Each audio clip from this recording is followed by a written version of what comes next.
বাজি মেরে দিয়েছেন বলে ডায়লগের পর ডায়লগ, ডায়লগের পর ডায়লগ। একবার একবার আমার মুখের কাপড়টা খুলে দেখতে, তাহলে তো রেজাল্টটাই অন্য কিছু হতো। Use your brain. দিদি, আপনাকে না অন্য কেউ হারাতে পারে না, আপনি নিজে নিজেকে হারিয়েছেন একটা মিডল ক্লাস ছেলের শাশুড়ি মা হওয়ার জন্য।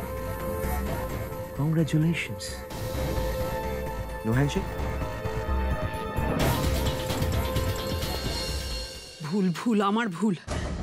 সেদিন যখন নীল বাড়ি ছেড়ে চলে যাচ্ছিল, দুটো থাপ্পড় মেরে ওকে যদি বাড়িতে রেখে দিতাম, আমাকে এই দিনটা দেখতে হতো না।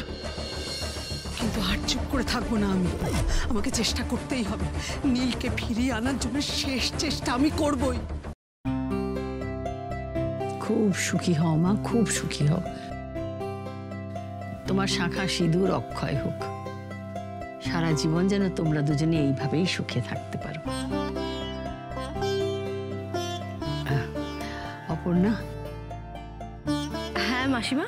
একটা কথা বলি, আসলে দেখো মেয়ের বিয়ে তো মেয়ের বাড়ি থেকে হয়, তো আমরা তো কিছুই করতে পারলাম না, সব তুমিই করলে। এখন যদি তোমাদের আপত্তি না থাকে, মেয়ের বিদায়টা যদি আমাদের বাড়ি থেকে হয়। না না, এতে আমাদের আপত্তি থাকবে কেন? আমি নিজে গিয়ে ওদের পৌঁছে দিয়ে আসবো। আচ্ছা অপর্ণা, একটা কাজ করো, তুমি এই দিকটা সামলো, আমি গাড়িগুলো ঠিক করে নিচ্ছি। হ্যাঁ বাবা, তুমি আসি। না মা, আমি ও বাড়িতে আর কখনো যাব না।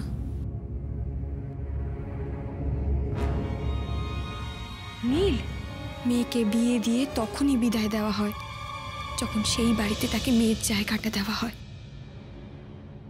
মেয়ের জায়গা পাওয়া তো দূরের কথা, আমার মা কখনো আমাকে মেয়ে বলেই মনে করেনি।